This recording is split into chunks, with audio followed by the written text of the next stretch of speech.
சபரிமலையில் நடக்க இயலாத பக்தர்களை ஸ்ட்ரெச்சரில் வைத்து தூக்கிச் சென்று சன்னிதானத்தில் விடும் சேவையை தமிழ்நாட்டை சேர்ந்த குழு இலவசமாக செய்து வருகிறது. ஐயப்ப பக்தர்களிடையே வரவேற்பை பெற்று வரும் இந்த கட்டணமில்லா சேவை குறித்து இந்த செய்தி தொகுப்பில் விரிவாக பார்க்கலாம். கடவுளின் தேசமான கேரள மாநிலத்தில் உள்ள உலக பிரசித்தி பெற்ற சபரிமலை ஐயப்பன் கோவிலில் தற்போது மண்டல மகரவிளக்கு பூஜை காலம் நடந்து வருகிறது. தினசரி 1,00,000க்கும் அதிகமான பக்தர்கள் சாமி தரிசனம் செய்து வருகின்றனர்.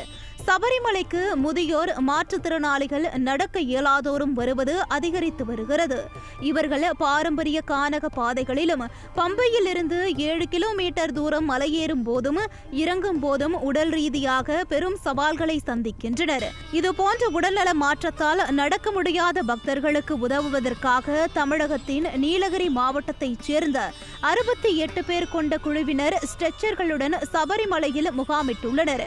இவர்கள் வெவ்வேறு நிறுவனங்களில் பணிபுரிந்தாலும் விடுமுறை எடுத்து ஐயப்ப பக்தர்களுக்காக இந்த சேவையை தொடர்ந்து செய்து வருகின்றனர். சபரிமலை செல்லும் வழியில் நடக்க முடியாமல் சோர்வாக உள்ள பக்தர்களை ஸ்ட்ரெச்சரில் படுக்க வைத்து 4 பேர் வீதம் தூக்கியபடி சன்னிதானம் வரையில் கொண்டு விடுகின்றனர். இது மட்டுமின்றி முதுமை காரணமாக உடல்நலை குறைவு ஏற்படுபவர்களை மருத்துவ முகாம்களில் சேர்ப்பது உள்ளிட்ட பணிகளை ஸ்ட்ரெச்சர் குழுவினர் செய்து வருகின்றனர். പണ്ട് അയ്യപ്പ ദേവസ്വത്തിൽ വർക്ക് ചെയ്ത ആൾക്കാരാണ്. ഇപ്പോൾ ദേവസ്വം ബോർഡിൽ നമ്മൾ താഴെ വർക്ക് ചെയ്യുന്നുണ്ട്. ഞങ്ങളെല്ലാവരും ഫ്രീ സർവീസാണ്. എല്ലാ മണ്ഡലകാലത്തും ഫ്രീ സർവീസാണ് നമ്മൾ ചെയ്യുന്നത്. നമ്മളെ മെയിൻ പണി പറഞ്ഞാൽ സ്ട്രെച്ചർ വർക്ക്. അതുകൊണ്ട് ഡെത്ത് ഇല്ല, എമർജൻസി വർക്കും കാര്യങ്ങളും മാത്രമേ ഉള്ളൂ. തമിഴ്നാട്ടിൽ നിന്ന് മാക്സിമം ആൾക്കാർ വരുന്നു. നമുക്ക് കേരളത്തിൽ നിന്ന് കുറേ ആൾക്കാർ വരാൻ പറ്റുകയാണെങ്കിൽ നമുക്ക് അത്രയും സഹായമായിരിക്കും. നമ്മൾ മാത്രമല്ല, നമുക്ക് ടീമായിട്ട് വർക്ക് ചെയ്യുമ്പോൾ നമുക്ക് കുറേ ജോലി നമുക്ക് കമ്മിയായി കിട്ടും. வயது முதிர்ந்தோர், நோய்வாய்ப்பட்டவர்கள், மாற்றுத்திறனாளிகள் போன்றோர் சபரிமலைக்கு சென்று வர டோலியை பயன்படுத்துகின்றனர். அவர்களை பிரம்பு நாற்காலியில் அமர வைத்து 4 பேர் தூக்கி செல்வர். இதற்கு பம்பை முதல் சன்னிதானம் வரை சென்று திரும்ப 3,000 ரூபாய் முதல் 6,000 ரூபாய் வரைக்கும் அதிகமாக கட்டணம் வசூலிக்கப்படுகிறது.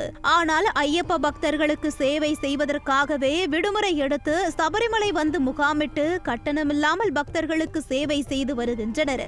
இளைஞர்களின் இந்த கட்டணமில்லா ஸ்ட்ரெச்சர் சேவைக்கு சபரிமலையில் ஐயப்ப பக்தர்களிடையே பாராட்டுக்கள் குவிந்து வருகிறது.